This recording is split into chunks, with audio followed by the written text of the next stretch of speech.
This is Face the Nation, broadcasting live from the CNN IBN headquarters in New Delhi with Sagarika Ghosh. Muslim women can't work without the veil and their earnings are haram, thus illegal for her family to accept. That's a recent fatwa from the Deoband Darul Uloom, the head seminary of Sunni Islam in the subcontinent. Here's a report from Maria Shakil.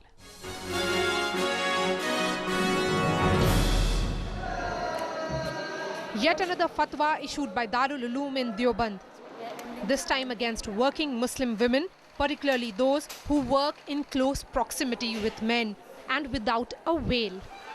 It's illegal or haram for the family to accept the earnings of a working Muslim woman. It's a decree which has upset large sections of the Muslim community. There's no end to these kind of fatwas. I mean, today they're saying don't, meet men. How is it possible if a woman wants to become a doctor? There are medical colleges and she has to sit with the, students, with boy students. 24-year-old Sadia works at a publishing house in Delhi. A student of Islamic studies at the Jamia Millia Islamia, she takes the names of wives of Prophet Muhammad who were working. Who is anybody to say that women are not supposed to work? You have examples in the wives of the Prophet, such as Khadija, who used to run a business, Aisha, and Salma, etc. Muslim scholars say that Sharia does not prohibit women from working, but they should do it with dignity. And to say that the earnings of a woman is illegal for the family is not correct, and an open-ended fatwa such as this, meaningless. Islam wants that the Muslim women should financially independent. They should not depend on the husband at all. Islam very clearly says that whatever savings a Muslim woman is making, she is not supposed to spend it on the common pool of the family. Fatwas do not have any legal binding. It's an opinion sought by an individual on a case from a mufti or a scholar. A needless controversy in the present times when Indian Muslims are anyways trying hard to assert themselves. In New Delhi, Maria Shakil. Joining us, Athar Hussain, spokesperson of the Darul Ifta Firangi Mahal, who's joining us from Lucknow. Kamal Farooqi is going to be joining us. He's a member of the All India Muslim Personal Law Board. We're joined by Shazia Ilmi, senior journalist, and we're also hoping to be joined by Sadia Dehelvi, who's a Delhi-based media person and columnist. The question we are asking, are Muslim women victims of identity politics? Is it always the woman who is on the collision course with Orthodox religion? What are you telling us there at the beginning of the show? 84% are saying yes. Let's get into Crossfire. Athar Hussain, what kind of a fatwa is this? All over India, women are making tremendous progress. We have a woman president. Women are role models of professionalism. How can you have a fatwa saying Muslim women cannot work? Ma'am, as your story has already mentioned, it's a needless controversy. So I just emphasize on that because this is a basic tenet of Islam is, as a woman, one should follow, if she is following as far as the religious practice is concerned, she should be in hijab.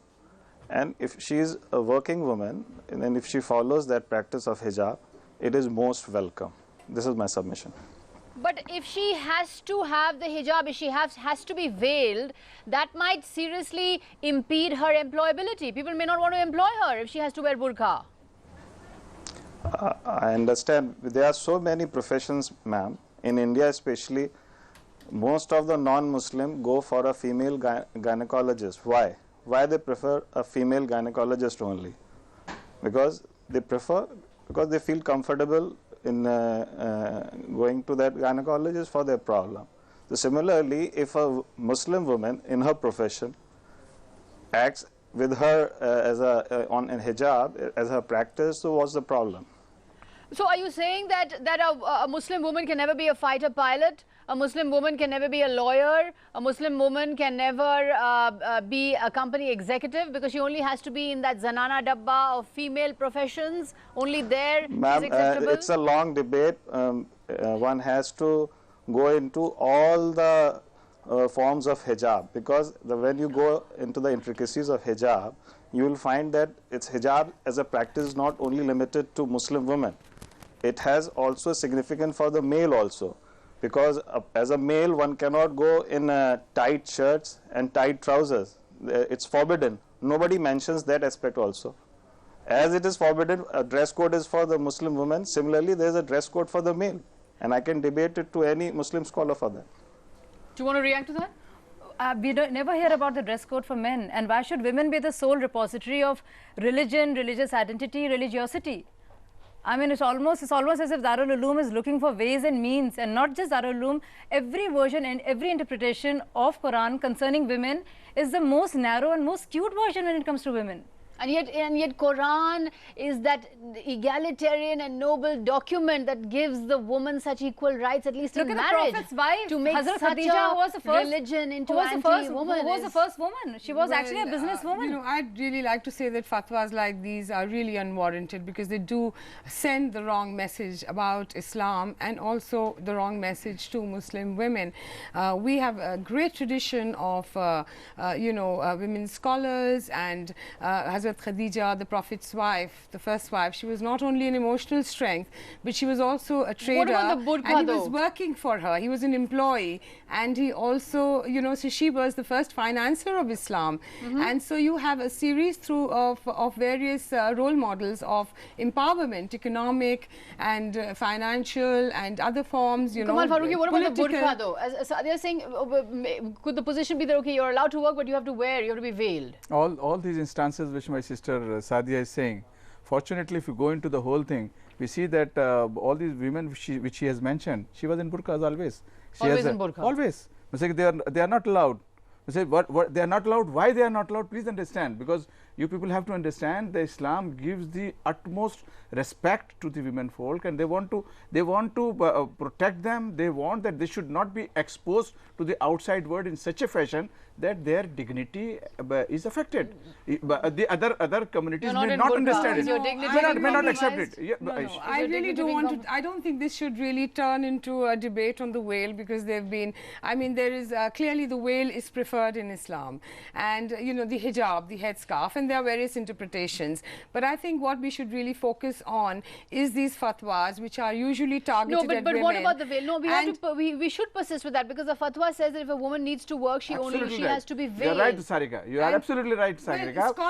Scholars throughout history have actually, Islamic scholars and Sufis have kept the requirement and the needs of the time. So we should be veiled. Women should be veiled. If a woman wants to study medicine, how does she, really go to medical colleges are co-ed? So a lot of them are. Why not, Sadia? Why not? I'm not debating. Of course, let us not debate it. But absolutely, there is no issue if the women. I think relegating this is a plan almost like to relegate a woman to a life of servitude, to keep her away. Next you'll say she can't go to school. Next you'll say she can't. A patient can't go to a doctor. A female patient can't go to a doctor. There'll be fatwas and fatwas. And it's okay if it's pro-choice wearing a veil or not wearing a veil, but to say you cannot work unless and until. It takes away from her employability. What if people don't want to employ you? Which I'm sure it will. Which it will. Why, by the way, why it will take? We have seen even the President of India, we have seen the kind of dress which normally the women won't. Have you ever objected to it? But she put up the kind of. How will you be a fighter pilot in a burqa? What's up? Not the burqa. You can have the scarf and you can still have the fighter. What's the problem in it? We have the pilots in Pakistan. But I think a woman has every right over her body, whether she wants to cover her head or not cover her head. I think it's all about a woman's sexuality, and religion so often is linked with that. And I think these men of faith must have faith in the word of Quran, in God, and in themselves. It's born of insecurity of some kind, not to allow women any kind of freedom whatsoever in terms of making decisions for herself and covering her body or not covering her body. Nobody is stopping you to have any kind of dress or not. If you have to follow, if you say that you are a Muslim, if you follow Islam, then you have to live, both men and women have to be according to the Islamic laws only. If you want to be free, absolutely, nobody is stopping you. I would love to see more fatwas telling men what to do. I would love to see more fatwas. And I wish our seminaries worked on giving women basic rights prescribed in the religion. Mr. Kamal Farooqi, the problem always is that the elite women you know, always get away with it. You know, it's always the poor women They are who are affected, and subject these to the women don't fatwas. work, and they are thrown out. These seminaries are not going to look after them. No, you know, in fact, a lot of they women are maybe they kicked need out. to work. If they don't have to a empower husband, themselves if today. they've got Things children. change, environments change. You know, interestingly, in the early Islam, even there was a fatwa that a loudspeaker was haram because it was a new thing. It was called bidah. You know, living that way, living in a defined walls or not, or in brick houses was, you know, going to Hajj in planes. So the rulings have changed over the years. I mean, there is flexibility in Islam. So why can't there be any restriction? Yes, there are requirements. Yes, there are flexibilities. Yes, there are. Choices should be with women. They should all be these things are accepted. And it's the duty of a seminary is to actually draw from the spirit of Islam, the essence of Islam, which exactly as you said is egalitarian, and also to maximize education and employment opportunities for men and women of Islam instead of taking away from them. A poor woman in a translates into it going away. Who is stopping it? I think we are going unnecessarily over there. Who is stopping you to study? What do you mean by that? What do you mean by that? You cannot put the words into my mouth.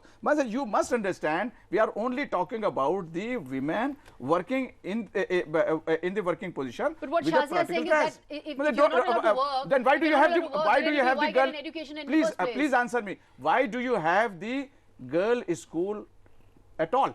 Why don't you have scrap all the girls? They have been opened not only by Muslims. They have the girls exclusively the girls school. We have the school girls colleges also. Why do you have it? No, why do you have it? Do we imagine a world where, I mean, do clerics want Why women to just gender disappear so into important? No, but answer my Sagarika, answer my this question. Answer my this. Issues not worth getting into. I'm sorry, this is a waste of time for the media, and the Muslim women are not really, you know, inclined to change their positions overnight by their fatwa. I think the media and the scholars should really be focusing on other problems of the Muslim community, because we are very backward. But which is why. But we hang really on. need to guide them into betterment of society. No, but one of the touchstones of human development is the welfare of the woman. Yes. Is the empowerment and rights of the woman. You educate a family. Talk of the touchstone of the welfare of the is the development of the women. I just want to make one point. Yeah. Okay, India in a democracy, the parliament is the biggest institution, and in the last Lok Sabha, that was in 2005. There was only one Muslim woman elected member of Lok Sabha. That was from Bahrain. That was one ma'am, Rubab Saeed. And a delimitation commission of this country, which had no Muslim members, reserved that seat as a SC seat. So that's a political discussion, Mr. Hussain. We're not getting into that at the when moment. You talk about I want you to the look highest at, institution that women cannot be a fighter pilot, at least she can be a member of parliament, give her the best position. Please look at the graphic we're playing. The work participation rate of rural Muslim women is only 20%, against 37% for Hindus. That's the work participation rate of Muslim women. Why? Please give one more graphic about the instances of the female feticide among the Muslims. It is the same case with male also.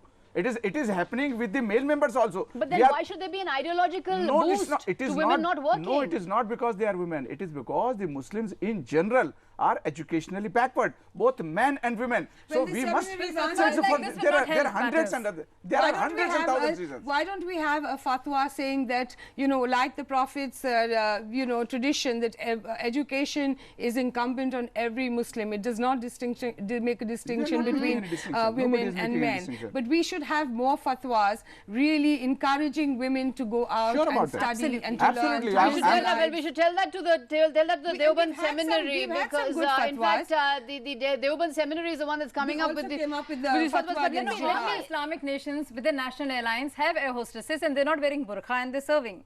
If you look at Libya, which is well, not an Islamic state, de facto dictatorship, but has 97% Muslims, and the official religion is Islam, has conscription. They enlisted women along with the men. The best example is Malaysia. Look at Indonesia. So why don't you respond to that? I'm responding.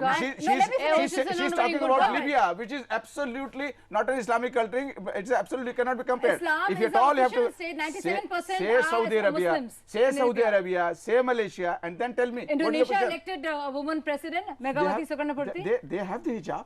They have the hijab. Not all of them wear hijab and it's optional. Not all of them wear hijab. No, but let us not get into it. What I'm trying to tell you, and even without a hijab, you could get a job. There is no fatwa about and nobody can stop you nobody can stop you the job if you are in hijab. Nobody can stop you. No, but they might. But they might. We have to know, but we have to be pragmatic. If you are going to insist that the Muslim woman can only work in hijab, she can only work in burqa, it might significantly alter her employability. Sure, employers will. Supposing I, as a Hindu woman, came in full Hindu, gear with the 9-yard sari and a nathni and whatever, it may again impede my employability because employers are looking for professionals who are dressed for the job. Now, aren't you adding to the burden of the woman who as it is can't get a job, as it is being a Muslim is a problem. Now you're saying on top of that you have to wear a burqa to get a job. Post 9/11, there were fatwas issued that Muslim women, because they were being persecuted and harassed, that they should really, it was all right if they took off the veil because of persecution. Yeah. So there are times change, and there are, I'm just saying the rulings change, ruling change according to environment. Why isn't there then an inspection as Sadia is saying? There's a lot of flexibility. Yes, within Sharia. The Sharia came to preserve, to conserve. It's about good citizenship. It's about really a healthy society, and about purification of the soul. It is guidance. Let's get a reaction from you. So much on outwardly. As far as Sagarika, as far as the extreme circumstances are concerned, yes, it is allowed.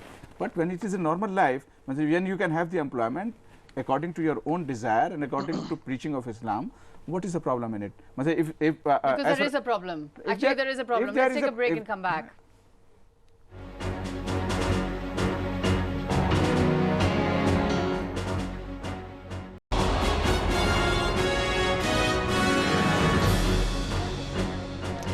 We're asking the question, are Muslim women victims of identity politics? Carry on with your voting. We'll carry on with our discussion.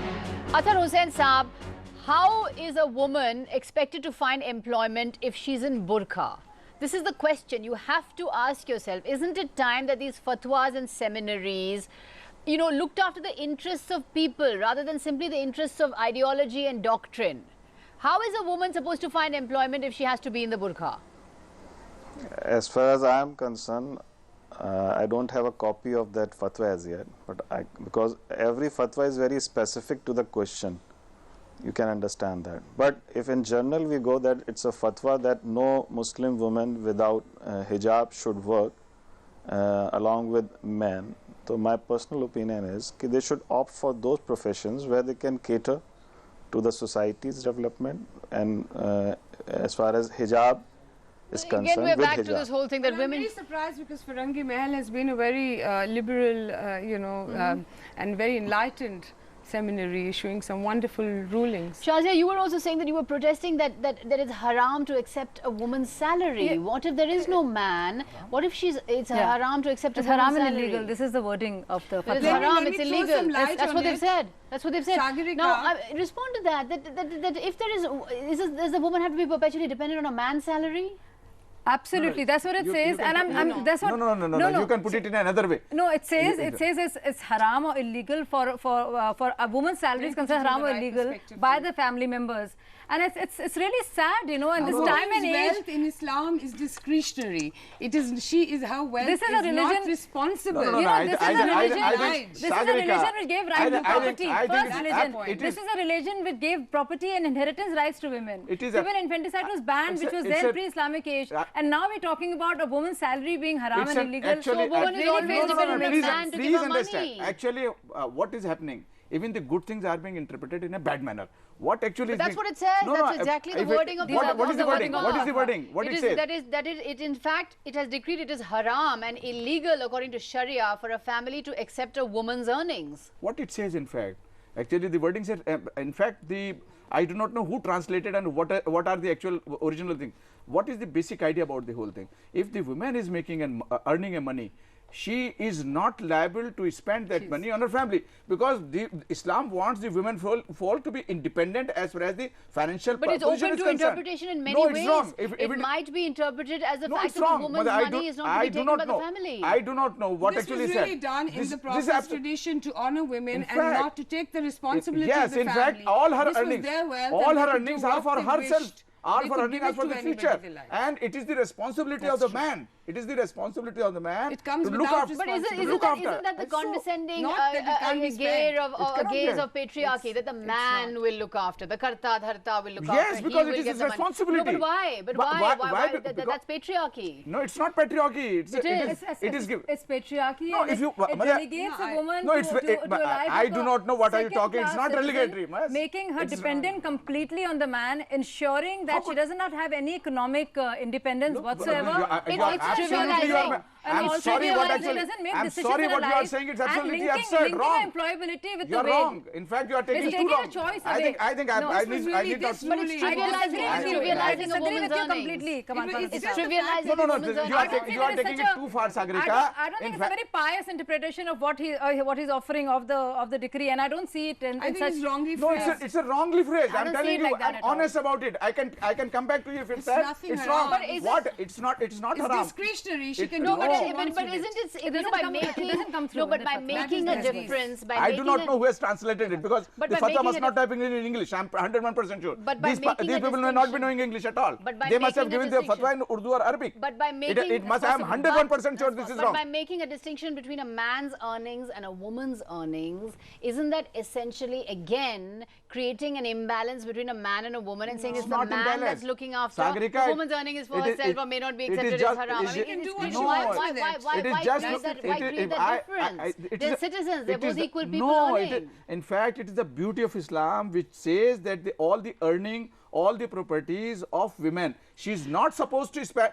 Nobody should ask her to take care But of you the see, family. the protective because it- devices are becoming prisons. It's not prison. The protective If devices you are want to take becoming it- prisons. The burqa is supposed to be a protective device to shield the woman from the If you from feel it evil is a gaze. prison, we are It's happy to becoming be a it. prison. Yes, it The- is the- wrong. If it is a prison, interpretation, if you yes. term it as a prison, I can't help it. Because if as far as we are concerned, Islam gives the complete protection. Well, it's Islam completely gives a double-edged sword. It's a You can What's look at double-edged it. sword. So You who can is look at it asking this you? way. Sir, you are free to do whatever you feel like. But if you have to be a Muslim woman, pretend to be you a have to follow it. benefactor. You in fact pretend to be a benefactor and says, I want to look after you, and you don't step out. It can be interpreted in any which way. But I'm not sure the reasons are that of piety and complete perfect jurisprudence in the way the fatwa is issued. Unfortunately, we're completely out of time. Kamal Farooqi here saying if you're a Muslim woman, you have to live according to these tenets. The two women on the panel saying that this is a case of misinterpretation of the teachings of the Quran. Thanks very much indeed for joining us. Athar Hussain, Kamal Farooqi, Sadia Delvi, Shazia Elmi, thanks very much indeed for joining us with your final verdict. Are women always the victims of this kind of identity assertion? 85% there saying yes.